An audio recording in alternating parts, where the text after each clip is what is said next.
तस्मै श्री गुरवे नमः। अज्ञानतिमिरान्धस्य ज्ञानाञ्जनशलाकया चक्षुरुन्मीलितं येन तस्मै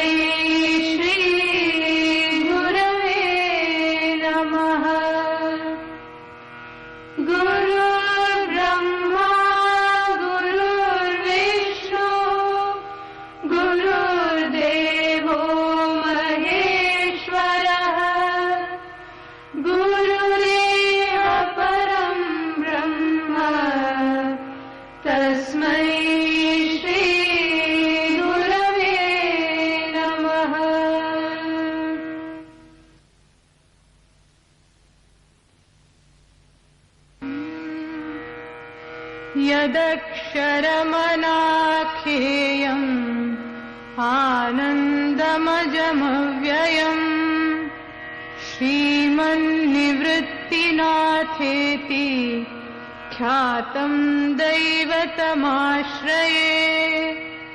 गुरुरित्याख्यया लोके साक्षाद्विद्या हि शाङ्करी। जयत्याज्ञानमस्तस्यै दयार्द्रायै निरन्तरम्। सार्धं केन च कस्यार्धं शिवयोः समरूपिणोः ज्ञातुं न शक्यते लग्नम् इति द्वैतच्छलान्मुहुः। अद्वैतमात्मनस्तत्त्वं दर्शयन्तौ मिथस्तरा तौ वन्दे जगतामाद्यौ तयोस्तत्त्वाभिपत्तये। मूलायाग्राय मध्याय मूलमध्याग्रमूर्तये क्षीराग्रमूलमध्याय नमः पूर्णाय शंभवे। एक अंधेरा कमरा हो और उसमें कोई व्यक्ति घुसे और किसी वस्तु से टकरा करके नीचे गिर जाए, तो इस अनुभूति का विश्लेषण हम कितने प्रकार से कर सकते हैं। जो व्यक्ति स्थूल बुद्धि वाला होगा वो कहेगा कि वहां वो फर्नीचर पड़ा हुआ था और उसको टकराने के कारण नीचे गिर गया। दूसरा व्यक्ति कहेगा, थोड़ी सूक्ष्म बुद्धि वाला, कि उसको ठीक से दिखा नहीं इसीलिए वो गिर गया। देखो, गिरने की क्रिया वही, प्रसंग वही, लेकिन उसको ग्रहण करने का ढंग क्या है। तो एक व्यक्ति की बुद्धि स्थूल होने के कारण वो नीचे गिरने का कारण बताएगा कि कुर्सी थी इसलिए गिर गया। दूसरा व्यक्ति उसकी अपेक्षा सूक्ष्म बुद्धि वाला है तो वो कहेगा उसको ठीक से दिखा नहीं इसलिए गिर गया। और जो सूक्ष्म बुद्धि वाला होगा वो कहेगा वो इसलिए गिर गया कि जिंदा था, है ना। यदि मरा हुआ होता तो ना तो कब्र में जाता, ना तो किसी से टकराता और ना तो कहीं गिरता। तो नीचे गिरने के कारण क्या हो गए, जिसकी स्थूल बुद्धि है उसको वह स्थूल कुर्सी कारण हो गई। जो थोड़ा सूक्ष्म बुद्धि वाला है उसको ज्ञानेंद्रिय वह कारण हो गया नीचे गिरने का। और जो अति सूक्ष्म बुद्धि वाला है उसकी दृष्टि पहुंच गई उस शुद्ध चैतन्य पर, क्योंकि वो जिंदा था, चेतना युक्त था और इसीलिए गिर पड़ा, है ना। उसी प्रकार से हम अपने जीवन में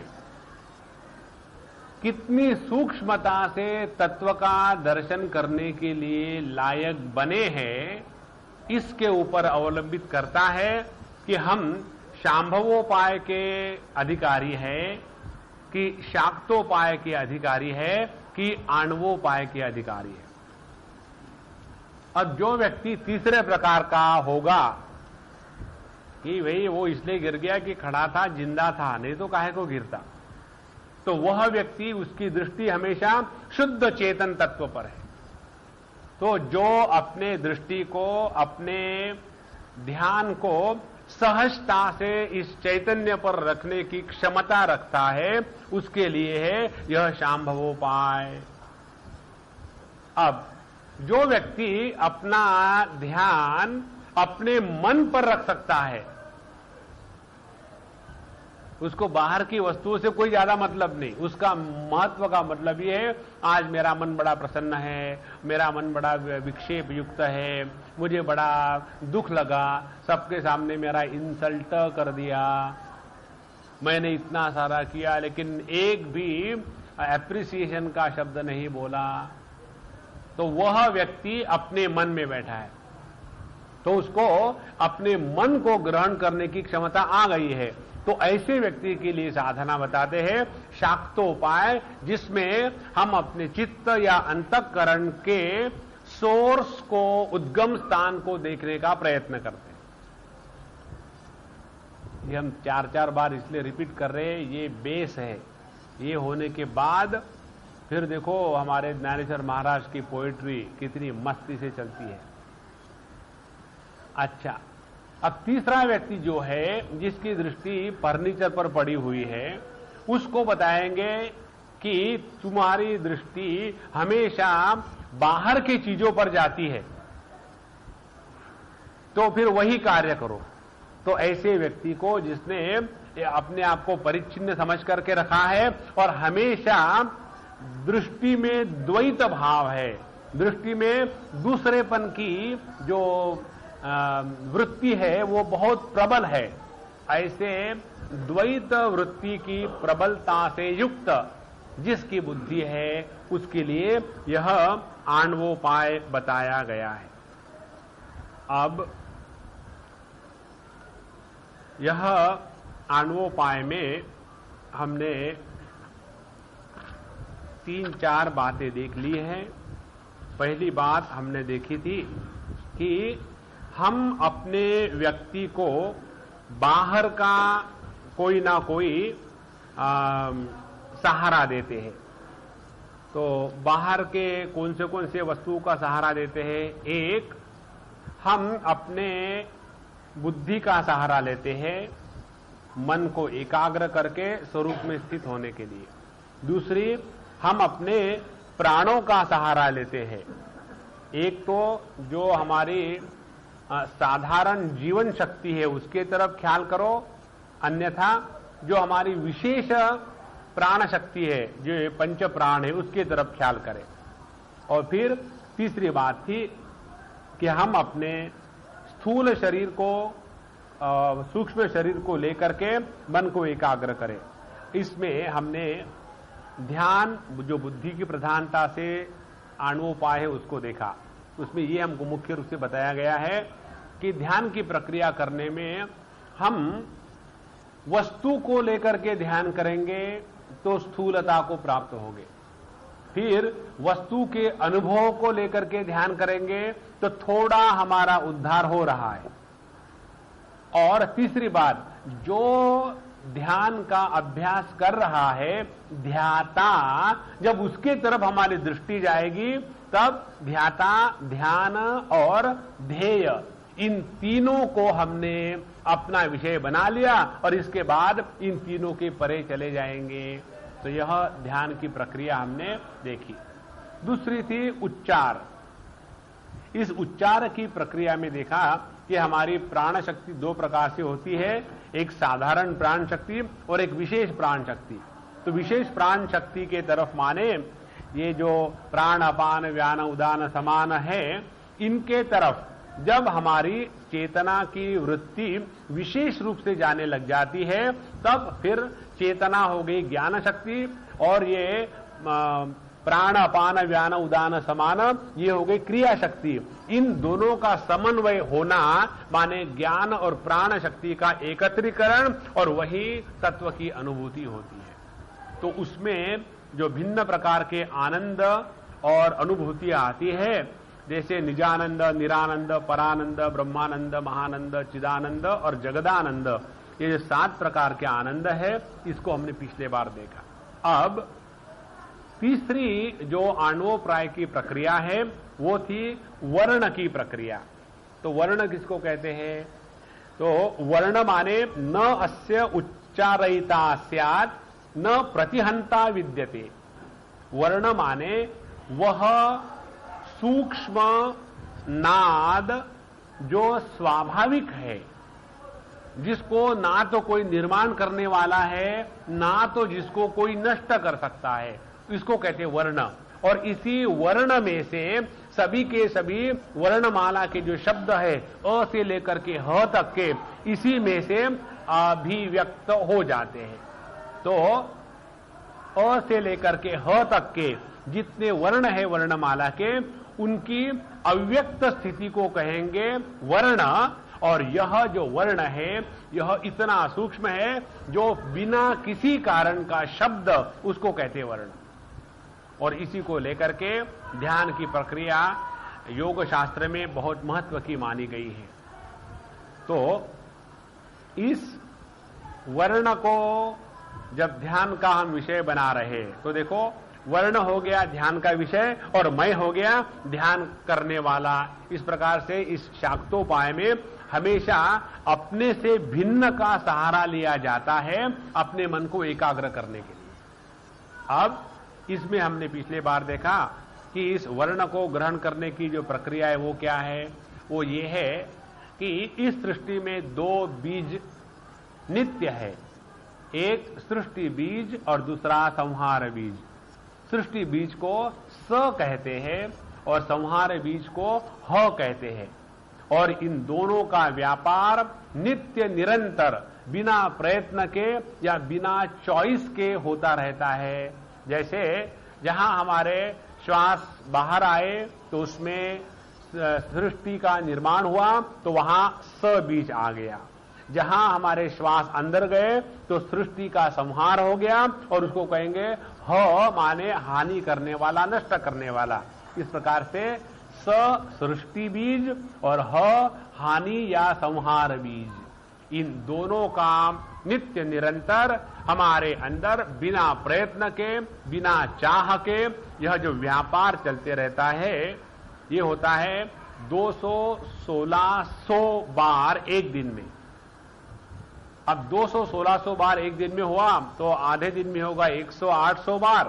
तो इसीलिए 108 की जब माला करते हैं तब हम उस सोहम जप का बिना प्रयत्न का अभ्यास कर रहे हैं। अच्छा, यहां तक भी हमने कल पिछले बार देखा था। अब इसमें एक और महत्व की बात समझनी है। यह जो अजपा जप सोहम हमसहा, इसको कहते हैं हंस गायत्री। पिछले बार बताया था हमने आपको 3 प्रकार की गायत्रियां होती है।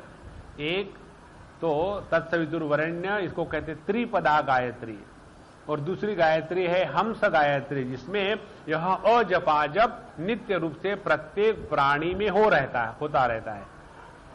और यह तीसरी जो गायत्री उसको कहते हैं प्रणव गायत्री। प्रणव गायत्री को हम अगले पद्धति में देखेंगे, जो चौथा आणवोपाय का प्रकार है।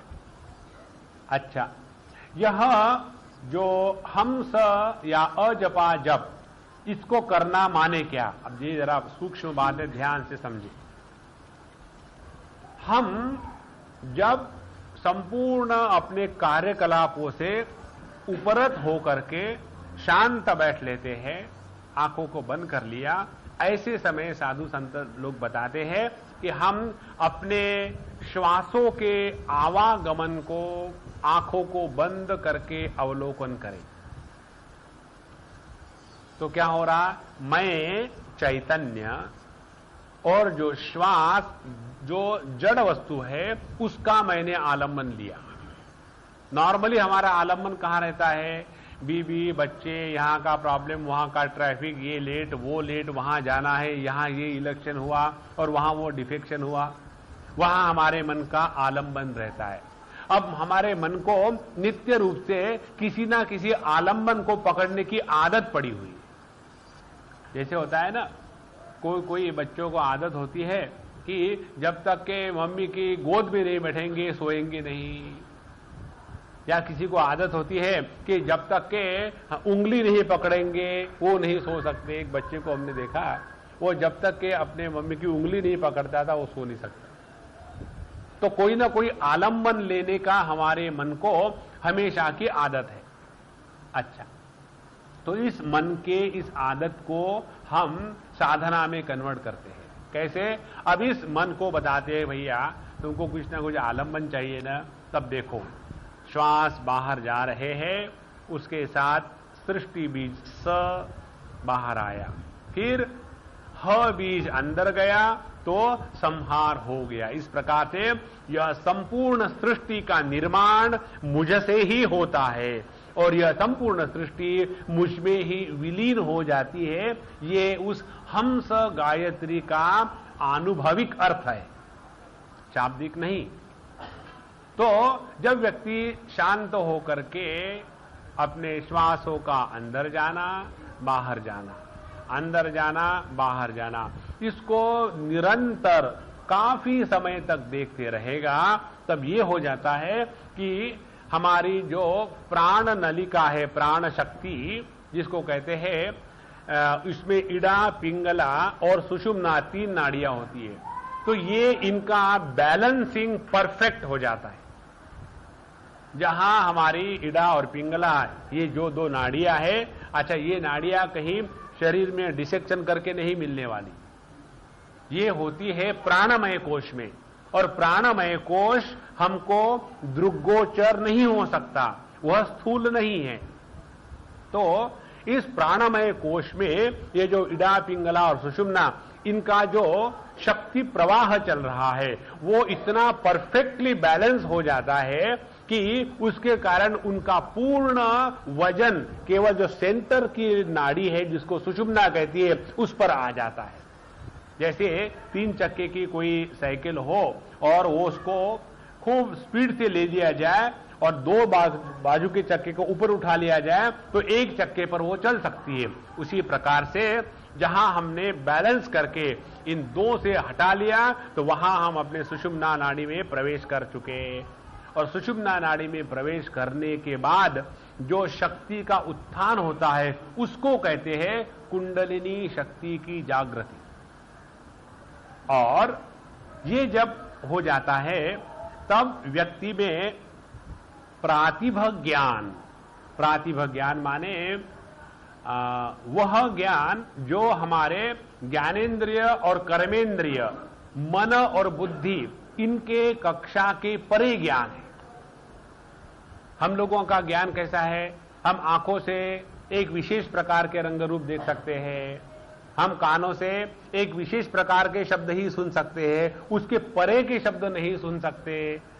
उसी प्रकार से हम अपने मन के द्वारा एक विशेष प्रकार के क्षेत्र में ही उसका चिंतन कर सकते हैं। लेकिन जब यह हम सब में जो सुषुप्त शक्ति है जिसको कुंडलिनी शक्ति कहा जाता है, इसकी जब जागृति होने लग जाती है तो व्यक्ति को यह प्रातिभ ज्ञान जिसको कहते हैं इंट्यूटिव नॉलेज, ये प्राप्त होना प्रारंभ हो जाता है। अब योग शास्त्र के अनुसार कहते हैं यह जो कुंडलिनी की शक्ति है ये 3.5 फोल्ड में बैठी रहती है हमारे मूलाधार चक्र में। अच्छा, ये जो चक्र बताते हैं योग शास्त्र में मूलाधार इत्यादि, ये चक्र का तात्पर्य क्या है? अब इसको भी यदि ढूंढना है तो शरीर में ये नहीं ढूंढने जाएंगे। अब इसको जरा ध्यान से समझ ले, बहुत ही अच्छा विषय है। इसको समझने के बाद हम लोगों को कुंडलिनी को लेकर के मजाक उड़ाने की जो आदत पड़ी है वो आदत ठिकाने पर आ जाएगी। देखो, आपने सुना होगा या देखा भी होगा, कोई कोई ऐसे साधु संत होते हैं, हमने देखे हैं। एक थी अम्मा राजस्थान में और एक महात्मा जी थे यूपी में। उस अम्मा ने अपने जीवन में 40 साल तक ना तो अन्न का कण खाया, ना तो एक गिलास पानी पिया, और अखंड अन्न का सदावर्त वो चलाती थी, और उसको भूख का सवाल ही नहीं। तो उसके स्थूल शरीर को जिंदा रखने के लिए शक्ति कहां से आती थी, इसका विचार करें। यह कोई एबनॉर्मलिटी नहीं है। तो योग शास्त्र स्पष्ट बताता है कि प्राणमय कोश जो शक्ति का संग्रह स्थान है, उस प्राणमय कोश में उस शक्ति को ग्रहण करने के 7 जो पॉइंट्स है उनको कहा जाता है चक्र। और ये पॉइंट जो अनंत शक्ति है परमात्मा की, उस शक्ति को ग्रहण करने के सक्षम होते हैं। और फिर वहां से उस परमात्मा की शक्ति को ग्रहण करने के बाद वह शक्ति हमारे स्थूल शरीर में ये जो नर्वस सिस्टम है उसके द्वारा, जिसको अंग्रेजी में कहते हैं गैंग्लियॉन्स या प्लेक्सस, उसके द्वारा इस स्थूल शरीर में उसको ग्रहण किया जाता है। जैसे विद्युत एक शक्ति है, इस विद्युत की शक्ति को हम अपने बल्ब में कैसा ग्रहण करते हैं, बिजली के तार के द्वारा। तो उसी प्रकार से सूक्ष्म तत्व को स्थूल में प्राप्ति करने के लिए जो जॉइंट है, सॉकेट है, उन सॉकेट्स को कहा जाता है, यह मूलाधार से लेकर के सहस्त्रार तक के ये जो चक्र है वो है। अच्छा, जब व्यक्ति अपने यह हंस गायत्री का नित्य अनुसंधान करता है, और इसको करने के लिए बाकी किसी चीज की जरूरत नहीं, जहां भी बैठे हैं श्वास तो चलेंगे ही, चाहो या न चाहो, कुछ करने की आवश्यकता नहीं, केवल उसका अवलोकन करना है कि हवा अंदर गई बाहर आई, अंदर गई बाहर आई। धीरे धीरे ज्ञान शक्ति, क्रिया शक्ति, शाखयोर द्वयी शक्ति मूल का भगवान रमण महर्षि का यह विचार है। कहते हैं एक ही शक्ति 2 रूप में अभिव्यक्त होती है, एक ज्ञान के रूप में और दूसरी क्रिया के रूप में, और इन 2 शक्तियों का मूल एक ही है।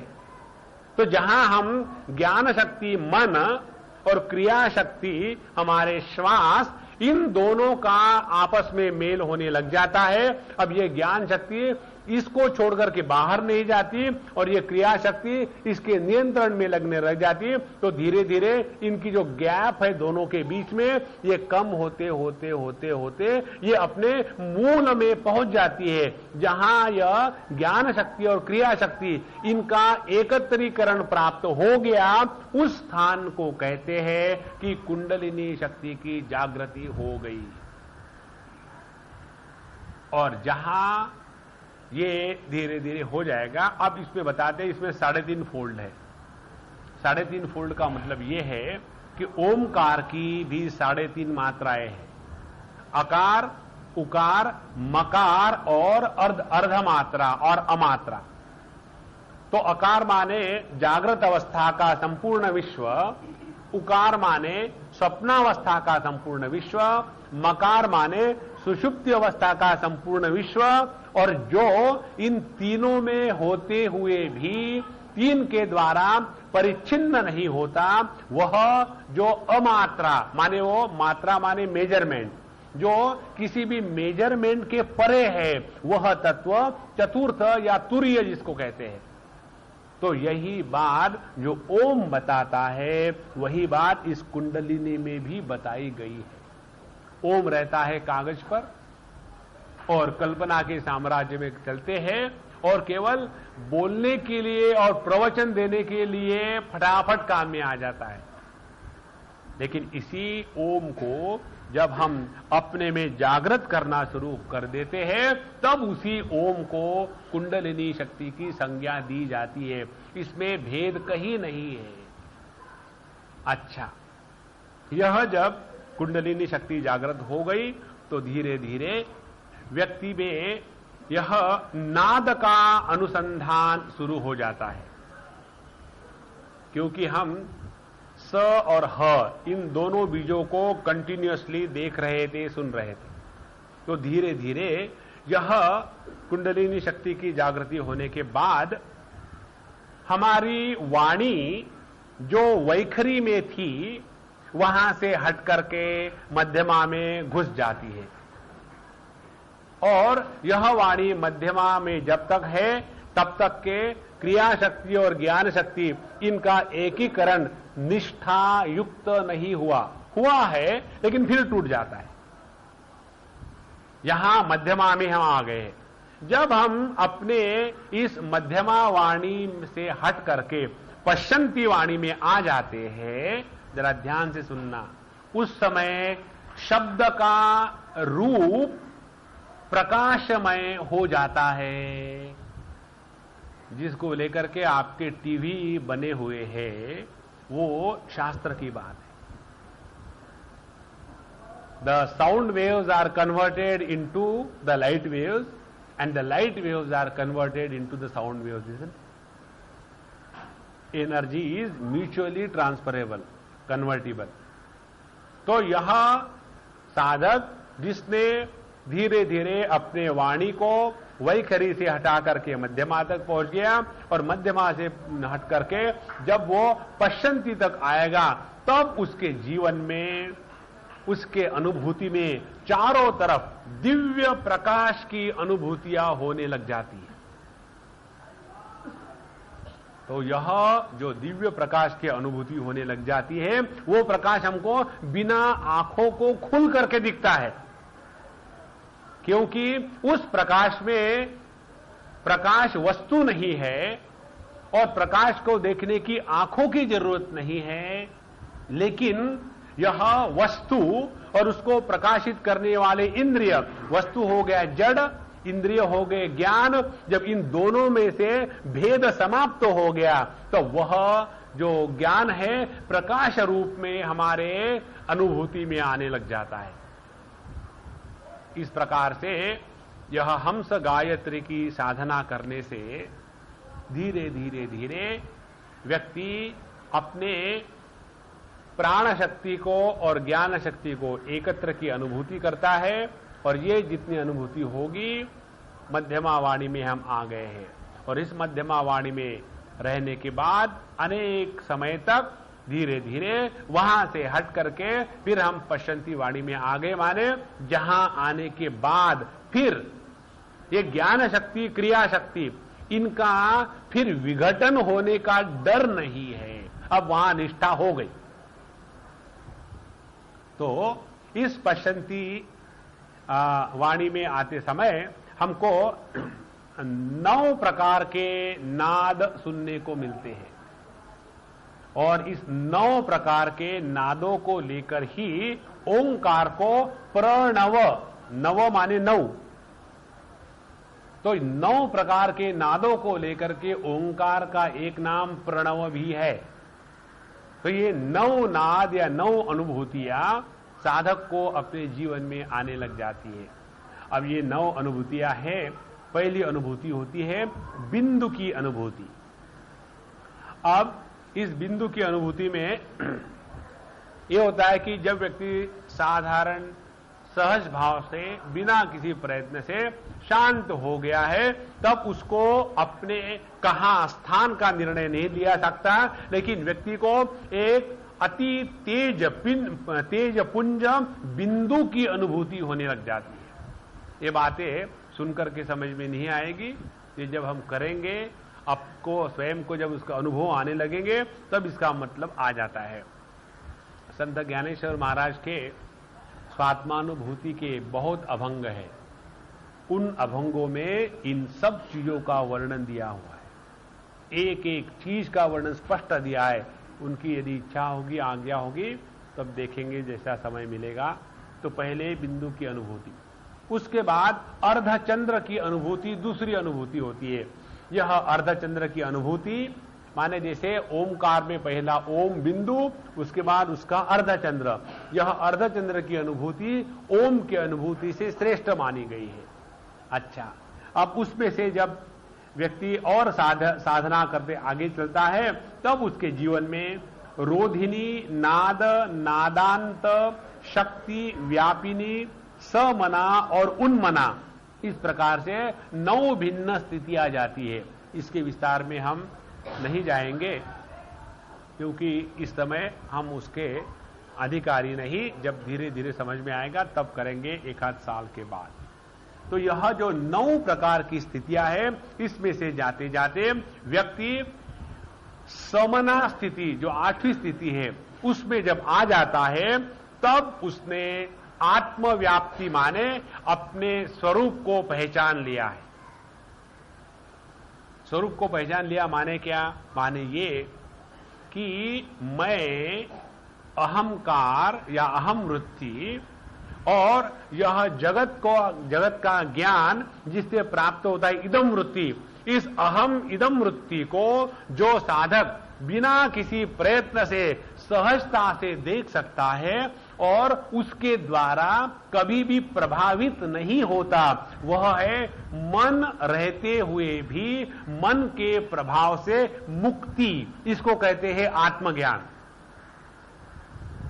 वहां मन समाप्त नहीं होता, वहां अहम वृत्ति और इदम वृत्ति, इनका व्यापार चलता रहेगा, लेकिन मन के अहम इदम के व्यापार के द्वारा भी इस अहम वृत्ति पर इदम वृत्ति का प्रभाव समाप्त हो जाएगा। तो इसमें मन तो बना रहेगा, लेकिन मन के जो विकार, विचार और जो अनेक व्याधियां है, वो हमारे जीवन से संपूर्ण निकल जाएगी।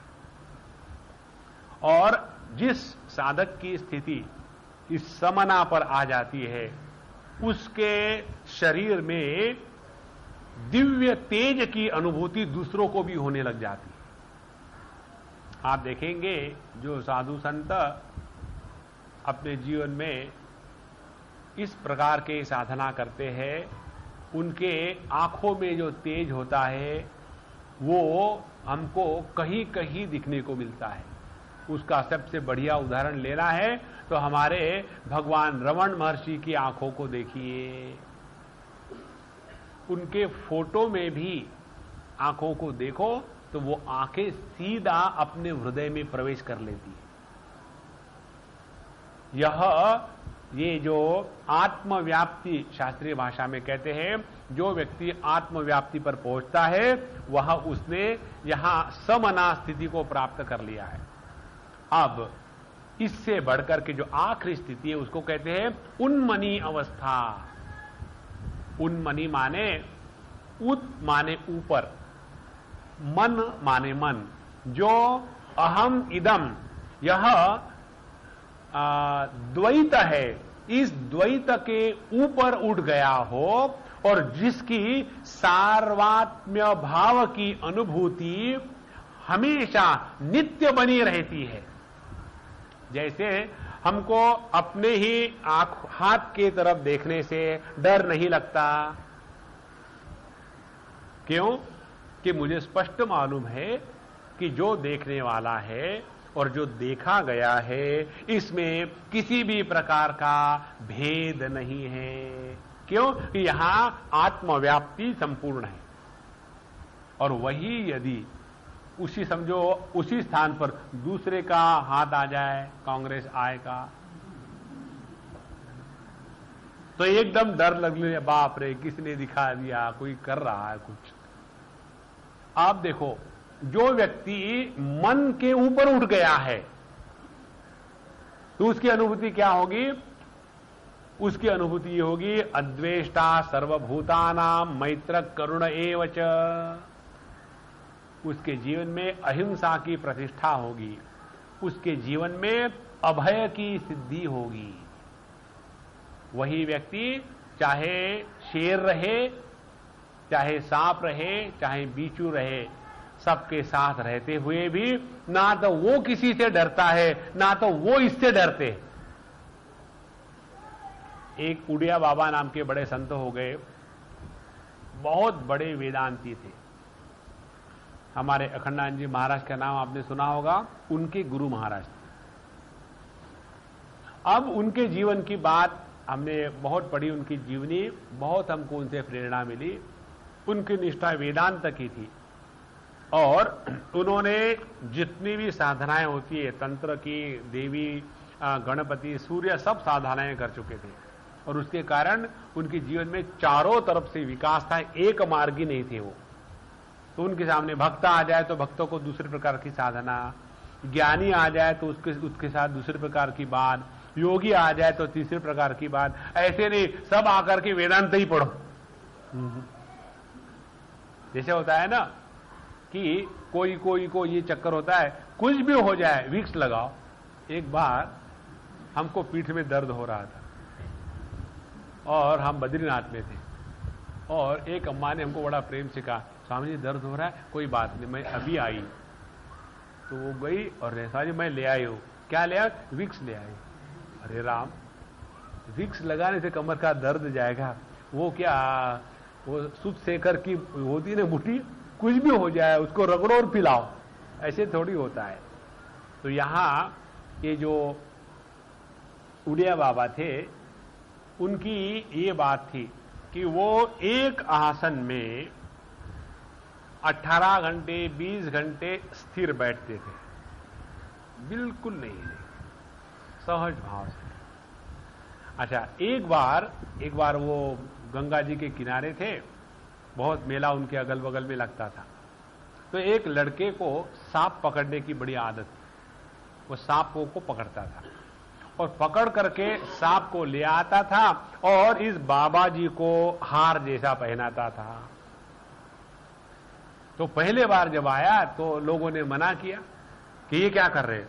बोले आप लोग जब फूलों की माला लाते हो तो आपको जो मिलता है वो आप लाते, मुझे ये मिला, मैंने ये लाया।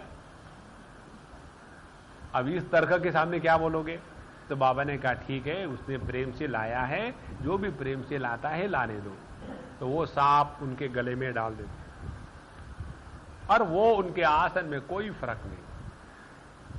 और फिर वो सांप धीरे धीरे उनके शरीर से नीचे उतरेगा, उतरने के बाद उनकी 2-3 प्रदक्षिणा करेगा और फिर कहेंगे देखो उसको जाने दो बेटा को, देखो उसने नमस्कार किया, कितना शरीफ है, जाने दो, और वो सांप चला जाएगा। जिसमें यह उन्मनी अवस्था प्राप्त हो गई है, उसके जीवन से किसी के भी प्रति राग और द्वेष, भय ये रही ही नहीं सकता। और ये बात काल्पनिक नहीं होती। आपने पढ़ा होगा, हम शिरडी बाबा का चरित्र पढ़ते हैं, उसमें आता है कि कोई ये जो सर्कस करने वाले थे, उनके पास एक बड़ा शेर था और वो शेर कुछ बीमार हो गया। तो लोगों ने कहा कि ठीक है बाबा को दिखाओ, उनको अर्पण कर दो, मरने वाला तो है ही। तो वो शेर उनके पास ले आए। आने के बाद वो शेर आता है, 3 बार अपनी वो जो दुम है सलाम जैसा करता है और उसके बाद एक बार जोर से आवाज करके उनके चरणों में अपने प्राण त्याग कर देता है। और फिर वही महात्मा जी कहते हैं देखो कितना भला हो गया इसका, अब इसकी समाधि बनाओ। और उस शेर की समाधि अभी भी शिरडी में बनी हुई है। हम लोगों को कॉकरोच देख करके डर लगता है, क्योंकि जहां भिन्नता की अनुभूति होगी, अभी हमने परिच्छिन्नता का त्याग नहीं किया। इस प्रकार से यह जो वर्ण की साधना है, इसके द्वारा व्यक्ति स्वरूप को प्राप्त हो सकता है। अब इसके बाद 2 और है। एक है कर्ण। कर्ण माने अपने स्थूल देह को, सूक्ष्म देह को और कारण शरीर को लेकर के अपने मन को परमात्मा में लगाने के तरीके। अब ये तरीके ऐसे हैं, इसमें भी 7 स्टेजेस है। पहली स्टेज ये है कि हम अपने मन को विषय से हटा करके विषय को प्राप्त करने वाले जो इंद्रिय है वहां ले आवे। अब ये अभ्यास करने का तरीका कठोपनिषद में भी बताया है। उसमें ऐसा होता है कि जैसे हम शांत बैठे हैं और कोई आवाज आ रही है कहीं से जिसको हम कंट्रोल नहीं कर सकते, तो एक तो हम लोग उस आवाज को लेकर के डिस्टर्ब होंगे, गुस्सा करेंगे, जो हमारी साधना इसमें काफी पक्की है। क्यों वहां गड़बड़ कर रहे हो, दिखता नहीं मैं ध्यान कर रहा हूं। और फिर ध्यान के जगह में सुषुप्ति अवस्था में चले गए और खर्राटे भरना शुरू हो गए। फिर वही बच्चे आकर के उठाएंगे, ये क्या कर रहे थे, ध्यान। फिर तुमको अपने खर्राटे से तुम्हारा ध्यान नहीं टूटा।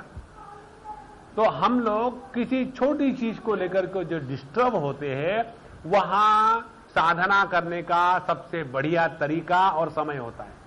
और ये साधना हमारे सांदीपनी में बड़ी प्यार से होती है। सुबह सुबह उठ करके 5:30 बजे 15 मिनट का वैदिक चैंटिंग हो जाता है और शांत बैठो, अल्लाह अकबर। और कभी कभी वो बड़े बड़े अपने भगवान की प्रार्थनाएं गाते हैं जोर जोर से। तो उस समय या तो रोज वहां बैठो और रोज उनके बारे में सोचो और रोज विक्षेप को प्राप्त हो और वो रोज अपने जीवन को बर्बाद करो। एक ये साधना हो सकती है। दूसरी साधना ये है कि देखो परमात्मा ने रोज साधना करने का कितना बढ़िया तरीका दे दिया है। अब वो शब्द वहां से आए, वो शब्द का ग्रहण किससे हुआ, कान से हुआ। यदि मैं उन शब्दों के द्वारा प्रभावित होता हूं तो मेरे मन में विक्षेप आएंगे। अब यदि मैं उन शब्दों के द्वारा प्रभावित नहीं हो रहा हूं तो मेरा मन विक्षेप को प्राप्त नहीं होगा। और साधना करना माने क्या, किसी भी परिस्थिति में मन को विक्षेप प्राप्त नहीं होने चाहिए। तो बढ़िया है। चलो आवाज आई कहां गई, कान तक। अब कान के बाद अंतःकरण में प्रवेश करने के लिए उस आवाज को निषेध है। तो आई आवाज सुनी और वापस चली गई। जैसे बड़े लोग कहते हैं ना, किसी को जाकर के आप पिटाई करो और फिर आपके घर से बड़े, क्यों मारा उसको, मारा क्यों उसको, उसने गाली दी थी। उसने गाली दी थी तो क्या तुम्हारे शरीर को छेद हो गए थे? ये उत्तर काउंटर उत्तर मिलता है। तो हम फिर उत्तर क्या दें, तो क्या छेद होने तक रुकते? तो तात्पर्य क्या, तात्पर्य यह है कि यदि किसी ने हमको अच्छा बुरा कहा तो उसको अच्छा बुरा है इसका स्वीकार करना है या अस्वीकार करना है, यह स्वातंत्र्य हमारा है, शब्दों का नहीं है। उसी प्रकार से कोई एक वस्तु है, यह वस्तु महत्व की है या महत्व की नहीं है, ये वस्तु मेरे जीवन में आवे या न आवे, इसका निर्णय लेने वाला ये वस्तु नहीं है, इसका निर्णय लेने वाला मैं हूं। इस प्रकार से जो ग्राह्य वस्तु है उसमें से इंद्रियों को हटा करके इंद्रियों को अपने गोलकों में स्थापन करना, यह पहली स्थिति होती है इस करण नाम के आणवोपाय में। तो हम पहले प्रैक्टिस के द्वारा विषयों से लेकर के इंद्रियों में आके बैठेंगे और उसके बाद इंद्रियों से आकर के मन में बैठेंगे। अब इंद्रियों में खूब चल बिचल हो रही है, मुंह में पानी आ रहा है, कई दिनों से गरम गरम चटक मटक चाट नहीं खाई, तो चाट तो बाहर है, लेकिन अब हमारे इंद्रिय जो है वो ढीले पड़ रहे हैं, अब उनका अपने पर का कंट्रोल खत्म हो रहा है। तो हम इंद्रियों में बैठे हुए, तो वहां से हट करके हम मन में आ जावे। तो अच्छा, इंद्रियों में चाट खाने की इच्छा हो रही है, बहुत बढ़िया है, लेकिन मिलने वाली है ही नहीं, क्योंकि अभी हम लोग ध्यान कर रहे हैं। तो ध्यान के बाद देख लेंगे, अभी निगल लो, जितना निकाला है गुड़ुप करके निगल लो।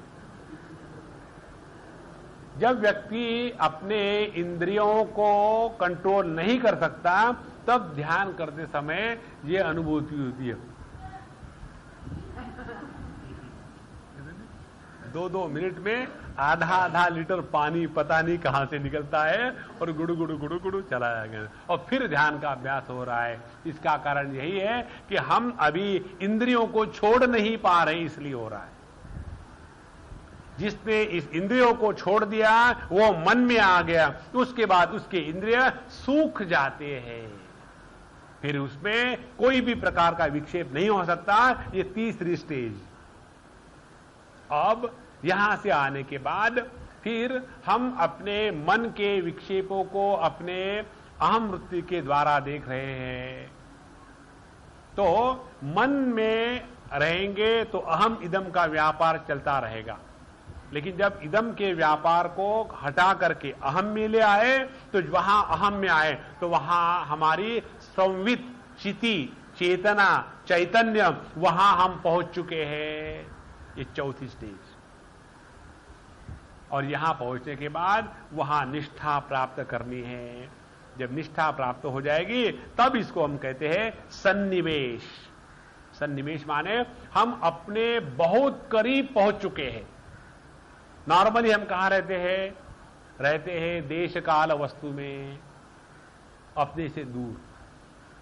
वहां से हटे आए इंद्रियों पर, इंद्रियों से हटे आए मन पर, मन में आने के बाद मन से हटे आए चेतना पर, वहां डट के बैठे, सन्निवेश हो गया। और ये जो साधना है, ये साधना होती है भावना के द्वारा। हम कल्पना ही तो करते हैं कि ये फूल कितना अच्छा है, यदि ये मुझे मिल जाए तो बहुत अच्छा रहेगा। ये सब कहां हो रहा है? इस फूल की अच्छाई या बुराई ये केवल अपने मन की कल्पना मात्र है, वास्तविकता नहीं है। तो जिसको हमने महत्व दिया है उसी के कारण हम उसके पीछे दौड़ते हैं। तो हमको करना क्या है? इस महत्व को काउंटर एक्ट करना है। इसी को कहते हैं भावना का अभ्यास। भगवद गीता में 2य अध्याय में बताते हैं, नास्ति बुद्धिर युक्तस्य न चायुक्तस्य भावना न चा भावयत शांति अशांतस्य कुतः सुखम। तो जो व्यक्ति अयुक्त अयोगी है, जिसने अपने जीवन में इस प्रकार की योग साधना नहीं करी है, वो ना तो भावना करके स्थूल जगत से हट करके सूक्ष्म जगत को प्राप्त कर सकेगा, ना तो वो व्यक्ति ज्ञान माने शांभवोपाय के द्वारा अपने स्वरूप में स्थित हो पाएगा, ना तो वो व्यक्ति किसी भी प्रकार की आणुवोपाय की भी साधना नहीं कर सकेगा। तो ऐसा जो व्यक्ति है जिसका जीवन साधनामय नहीं है, उसको कहां शांति कहां सुख मिलेगा? अच्छा, यहां ये सन्निवेश में आने के बाद जो आखिरी स्थिति है उसको कहते हैं कि व्यक्ति सहज भाव से अपने स्वरूप में रहने लग जाता है। जैसे हम सहज भाव से देह के अध्यास में रहते हैं, हमको एक क्षण के लिए भी ये संदेह नहीं होता कि मैं शरीर हूं या नहीं हूं। इसमें हमारा संदेह रहित ज्ञान है। उसके लिए कोई प्रयत्न नहीं करना पड़ता। सुबह उठने के बाद पता नहीं मैं शरीर हो कि नहीं हो, कल सो तो गए थे, अब पता नहीं क्या होगा। बिल्कुल नहीं। जिस ज्ञान की निष्ठा में सोए थे उसी ज्ञान की निष्ठा में फिर हम जागृत हो गए। इस प्रकार से यह करण के द्वारा व्यक्ति धीरे धीरे व्याप्ति त्याग इत्यादि को प्राप्त करके सहजावस्था में पहुंच जाता है। यही अपनी असलियत है।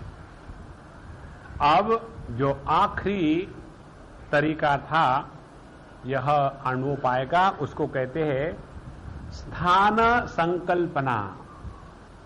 यह आणवोपाय में सबसे स्थूल साधना का क्रम है।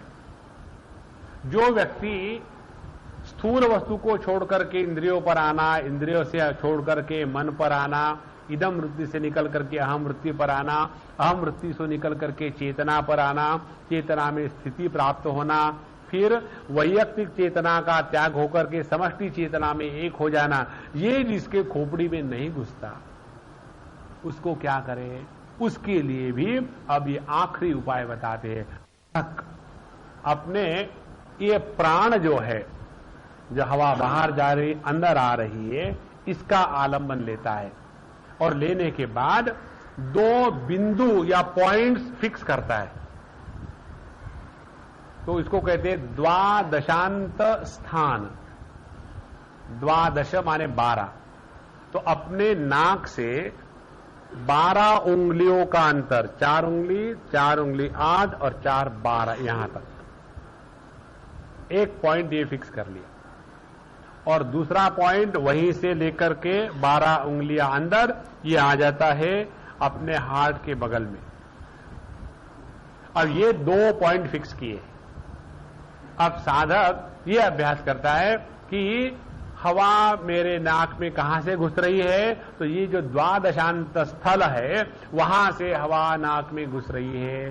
तो हवा में मेरे अंदर घुसने का प्रवाह कहां से प्रारंभ हुआ? उस द्वादशांत स्थान से आकर के ये हवा कहां घुस गई? तो अंदर का जो द्वादशांत स्थान है वहां आकर के वो हवा अब मुझ में अंदर प्रवेश कर चुकी है। अब इसका अभ्यास साधक करता है तो उसमें क्या होगा? उसने अपने मन को 2 खूंटियों को बांध दिया है, क्योंकि मन विचारात्मक कल्पनात्मक होने के कारण मन को काल्पनिक खूंटी के द्वारा ही बांधा जा सकता है। हमारे स्वामी जी एक कहानी बताते थे कि ये जो म्यूल होते हैं, ये म्यूल को ले जाने वाले ले जाते हैं और फिर जहां आराम करते हैं उनको खूंटी से बांध देते हैं, फिर वो म्यूल आराम करते रात भर वहां और फिर दूसरे दिन चल पड़ते हैं। तो एक म्यूल ऐसा था कि वो ना तो बैठता था ना तो आराम करता था और दिन रात भर खड़ा है, दिन भर भी काम रात भर भी खड़ा, बाकी दिन सो जाते थे। इसको क्या रोग हो गया पता नहीं, क्या रोग हो गया पता नहीं। तो वो महात्मा के पास पहुंच गए, महात्मा जी कुछ कृपा करो। क्या कृपा कर रहा है? देखो जी, किसी को बीबी की परेशानी, किसी को बच्चे की परेशानी, मुझे मेरे खच्चर की परेशानी। क्या परेशानी है? बाकी सब खच्चर तो रात को आराम कर लेते हैं लेकिन ये नहीं करता और मुझे लगता है इसको कोई ना कोई रोग जरूर हो गया है। तो महात्मा जी ने पूछा, बाकी खच्चरों के साथ तुम क्या करते हो? तो उसने कहा, क्या करते हैं?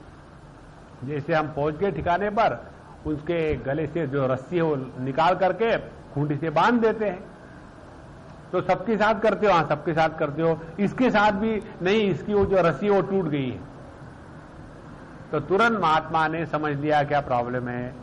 तो बोले, देखो कल जब पहुंच जाओगे अपने स्थान पर तो ऐसे ही करना बिना रस्सी के और पैट कर देना। और ऐसा करने के बाद तुरंत वो खच्चर देखता है अपने मालिक की तरफ, बेवकूफ, इतना समझ में नहीं आता, तुम जब तक रस्सी नहीं बांधोगे मैं नीचे कैसे बैठ सकता? और वो तुरंत नीचे बैठ गया। दूसरे दिन वो मालिक खच्चरों का पहुंचा महात्मा जी के पास, महात्मा जी आप धन्य, आपने खच्चरों को ठीक किया लेकिन आदमियों को ठीक नहीं कर।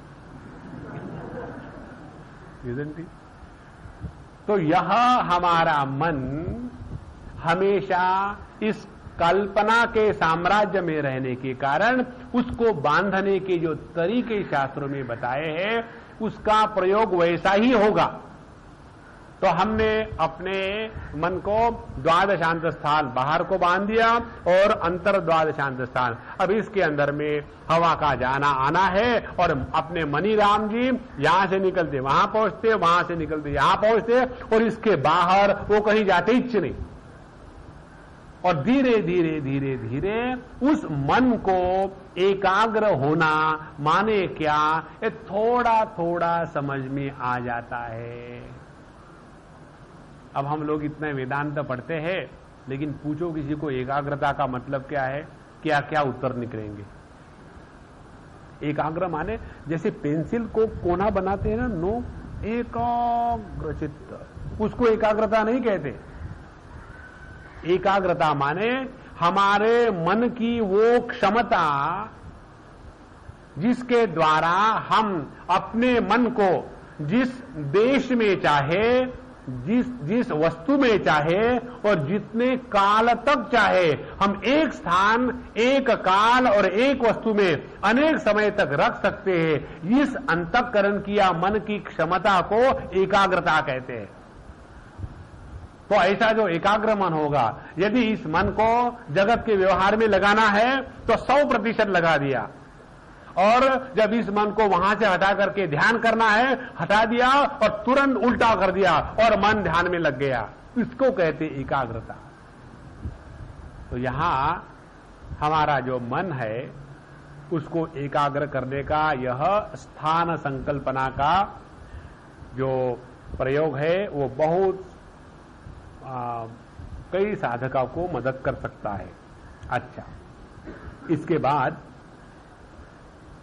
दूसरी बात यह है कि जो व्यक्ति इसको भी नहीं कर सकता, आप उसके लिए बताते हैं कि देखो सामने भगवान की मूर्ति रखो, शालिग्राम रखो, उसके बाद उसके ऊपर अभिषेक करो, सहस्त्र शीर्षा पुरुषः सहस्त्राक्ष सहस्त्रपाद।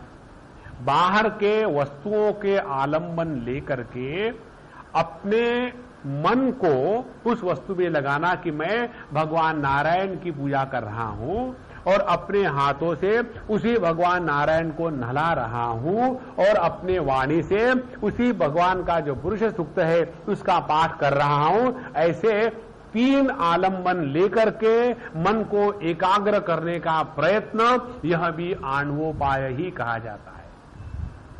क्योंकि हमारा मन ऐसा है कि जब हम हरिओम हरिओम हरिओम का जप करते हैं तब कोई जोक याद आ जाता है और हंसने लग जाते हैं, और हरिओम चले गए बगल में और हरिओम का जोक ही याद आ गया। या कोई राम राम राम राम राम राम करते हैं तो फट से कोई याद आ जाता है कि वो एनटी रामाराव आजकल क्या करता है, क्या जरूरत है एनटी रामाराव की, लेकिन वो घुस जाता है। तो ये हमारे मन की स्थिति है। तो ऐसे मन को एकाग्र करने के ये दूसरे बाहर किसी वस्तु का आलंबन लिया और एकाग्र करने का प्रयत्न कर लिया। इस प्रकार से जब व्यक्ति बाहर की वस्तुओं में एकाग्रता क्या है समझने के बाद अपने प्राणों पर एकाग्र होने लग जाता है, तो धीरे धीरे बाकी के उपायों के द्वारा व्यक्ति बड़ी सहजता से अपने स्वरूप में स्थित हो सकता है। इस प्रकार से अभी तक हमने जिस सिद्धांत को लेकर के अमृतानुभव लिखा है उस सिद्धांत को विस्तार से देखा। अब इसके बाद जो बात भगवान ज्ञानेश्वर महाराज बताएंगे वो इन्हीं सिद्धांतों का प्रतिपादन होगा, और जहां जिस प्रकार से विचार आएगा तो इसका रेफरेंस लेकर के हम लोग आगे बढ़ने का प्रयत्न करेंगे। तो इस प्रकार से उन्हीं के बताए हुए मार्ग के अनुसार जब हम उनके लिखे हुए ग्रंथ का अध्ययन करेंगे तो समझने में कठिनाई नहीं होगी। अब इसके बारे में अगले क्लास में हम लोग पहले 10 मिनट के अंदर में हम आपको इस पूर्ण जो फिलॉसफी है, साधना की कक्षा इत्यादि है, उसके बारे में 10 मिनट में हम आपको बता देंगे। और फिर उन्होंने जो ये 5 मंगलाचरण के श्लोक लिए हैं, यदक्षरमनाखेयम आनंदमज केवलम श्रीमन्निवृत्तिनाथेति ख्यातम दैवतमाश्रय, ये पांचों के 5 जो मंगलाचरण के श्लोक है, उन श्लोकों में जो तत्व बताया है उस तत्व को जानना, यही हमने जो पढ़ा है अभी तक के उसकी रिवीजन जैसी हो जाएगी। और उस तत्व का दर्शन गुरु में, ज्ञान में, परमात्मा या अपने जो उपास्य देवता होते हैं शिव शक्ति इत्यादि उनमें, और जगत में जो द्वैत का अनुभव है उसमें, और उसके बाद ये सभी का सभी जिसमें होते हुए भी जिसमें नहीं है, ऐसे शुद्ध तत्व में इस परमात्मा की प्राप्ति माने क्या, इसका अर्थ इस 5 मंगलाचरण से हमको समझ में आ जाएगा। और उसके बाद अगले संडे से फिर हम लोग एक एक ओवी लेकर के प्रारंभ करेंगे। तो आप लोगों के पास कोई ना कोई पब्लिकेशन होगा ही, यदि सिंपल वाला भी होगा कि जिसमें केवल ओविया है तो वो लावे। हमारी पुस्तक छप रही है, it will take some time, मुझे लगता है कम से कम और 4-6 महीने लग जाएंगे। तो जब वो अंग्रेजी में है, जब आ जाएगी तो उसमें मराठी ओवी भी है, अंग्रेजी भाषांतर भी है और कमेंट्री भी है। लेकिन तब तक के यदि आप चाहते हो तो कोई मराठी पुस्तक ले आवे, नहीं तो ऑर्गेनाइजर्स केवल मराठी ओवियों को इकट्ठा करके जेरॉक्स कर ले तो आप लोगों को मिल सकती है। श्री कृष्ण। इस प्रकार से अगले क्लास में हम लोग मंगलाचरण में प्रवेश करेंगे। आप ये श्लोक पढ़ेंगे, खोल लीजिए अपना अपना कागज।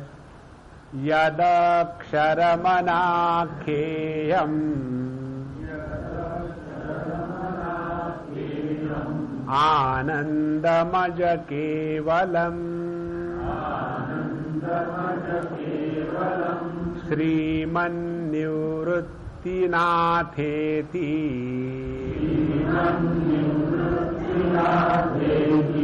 ख्यातं दैवतमाश्रये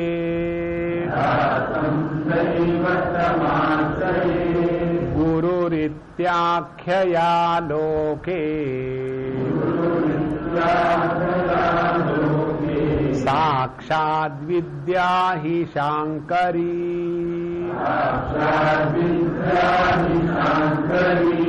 जयत्याज्ञानमस्तस्यै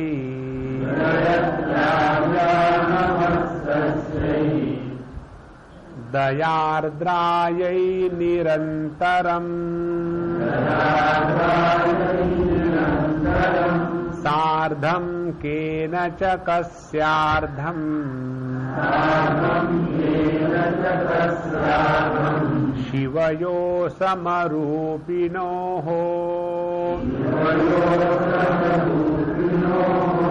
ज्ञातुं न शक्यते लग्नम् इति द्वैतच्छलान्मुहुः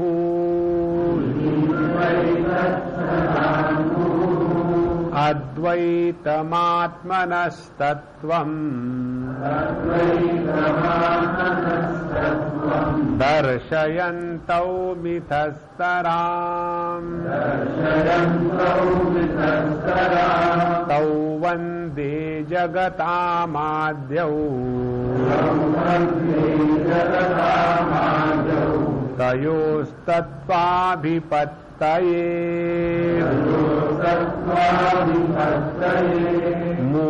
मूलायाग्राय मध्याय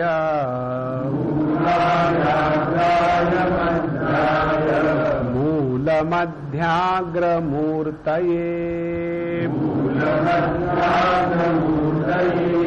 क्षीणाग्रमूलमध्याय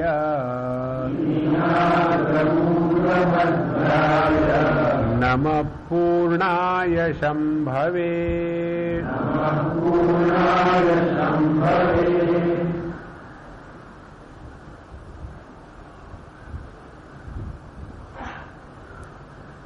जहां हम ध्यान के अभ्यास के लिए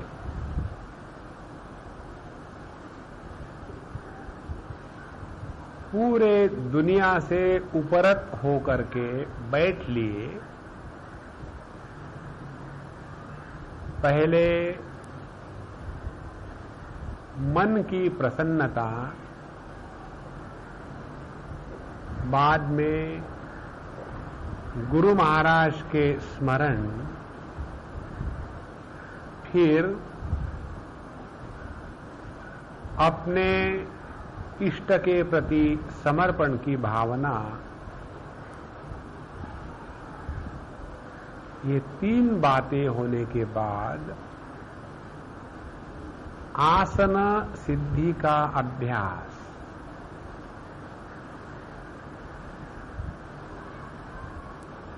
अपने स्थूल शरीर को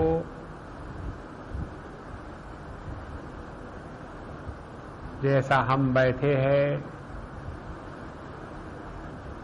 आसन लगा के बैठे, रीढ़ की हड्डी, गर्दन और सर एक सीधी लाइन में, शरीर का पूरा वजन, जो दो हड्डियां हमारे गुदद्वार के अगल बगल है, जो जमीन को टेक रही है, वहां पूरे शरीर के वजन को मानसिक दृष्टया लाना और शरीर को सर से लेकर के पैरों की उंगलियों तक धीरे धीरे ढीला छोड़ना। उसके पश्चात इस शरीर को बिना आंखों से देखे कि किस प्रकार से ये शरीर स्थिर और निश्चल बैठा हुआ है। स्थिरता बैठक की दृष्टि से और निश्चलता शरीर के दृष्टि से। कुछ समय के बाद अब हम अपना ध्यान अपने श्वासोश्वसन पर हटावें।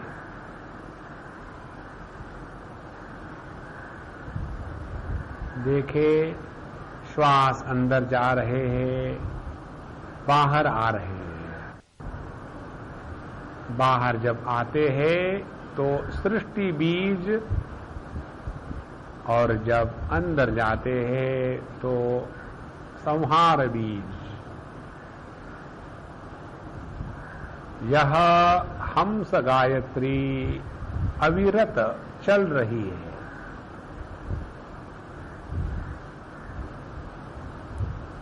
और मैं इनको जो देख रहा हूं, इनसे भिन्न हूं। धीरे धीरे हम वैखरी के स्थान से हटकर मध्यमा में प्रवेश करेंगे और मध्यमा के स्थान से हटकर पश्चंती में आएंगे।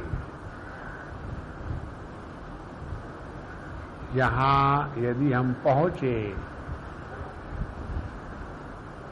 तो प्रकाश तत्व की अनुभूति,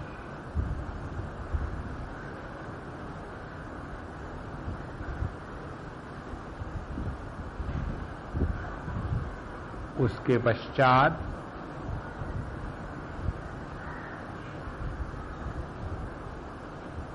इसी में लंबे समय तक रहने का जो अभ्यास है, इसके द्वारा हम बार बार इसमें पहुंचने की चाह रखेंगे।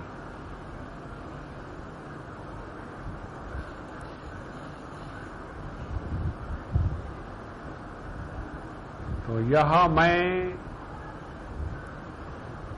जब अपने घर पहुंच जाऊं, उसमें सहज स्थिति प्राप्त,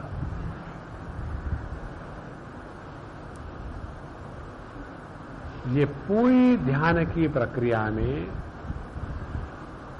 स्थूल शरीर को लेकर के जो साधना हुई वो आणवोपाय प्रधान,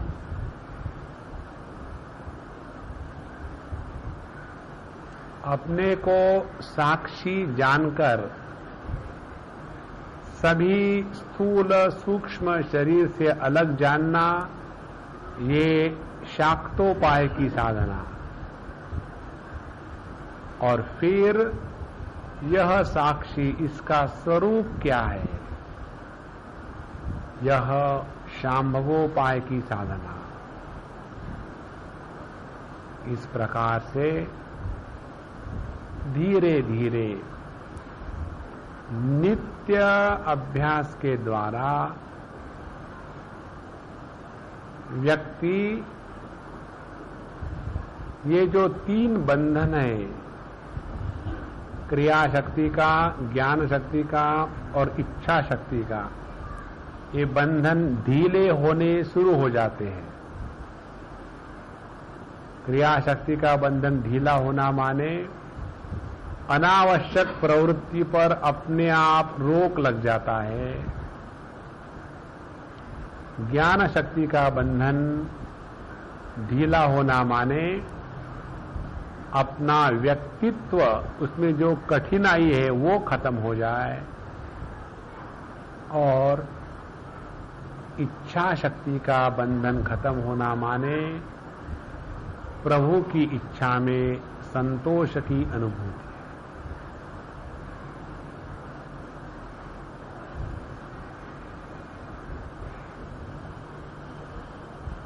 फिर जाकर के मुक्ति का अनुभव, जिसमें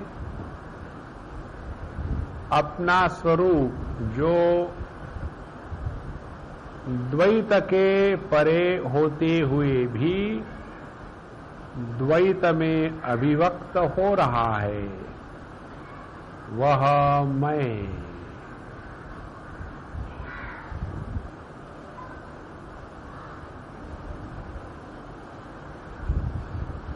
इसको भगवान कहते हैं यद गत्वा न निवर्तन्ते तद्धाम परमं मम।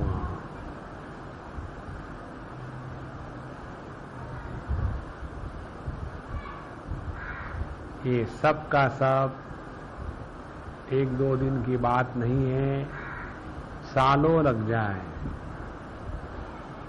नित्य नियम, नित्य साधना, इसके ही द्वारा हम इसी जन्म में परमात्मा के दर्शन निश्चित कर पाएंगे।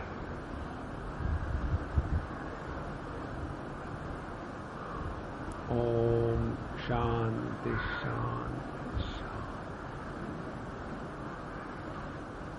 श्री कृष्ण। ये पढ़ो आप लोग मराठी वाला। आता विश्वात्मके देवे येने वाग्यज्ञे तोषावे तोषोनी मदद्यावे पसाय दानये जेखांची व्यंकटी सांडो तया सत्कर्मी रति वाढो भूतां परस्परे पडो मैत्र जीवांचे दुरितांचे तिमिरगावो विश्वस्वधर्म सूरे पाहो जोजे लांचील थोते लाहो राणी जात वर्षत सकल मंगळी ईश्वर निष्ठांची मान्याई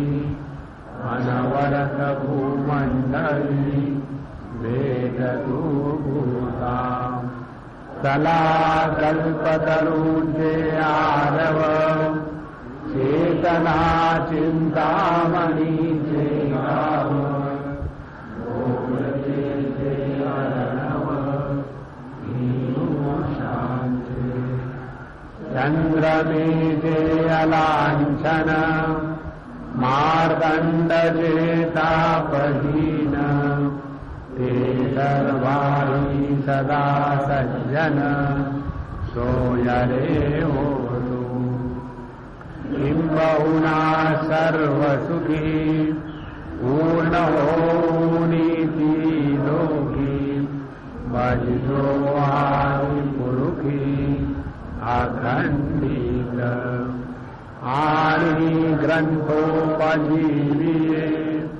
विशेषी लोकीये दृष्टा दृष्ट विजये होमावेयो ये रमणे श्री विश्वेश्वराओ आओ ईलदान पसाओ ये वरे ज्ञान देवो सुखिया दाना।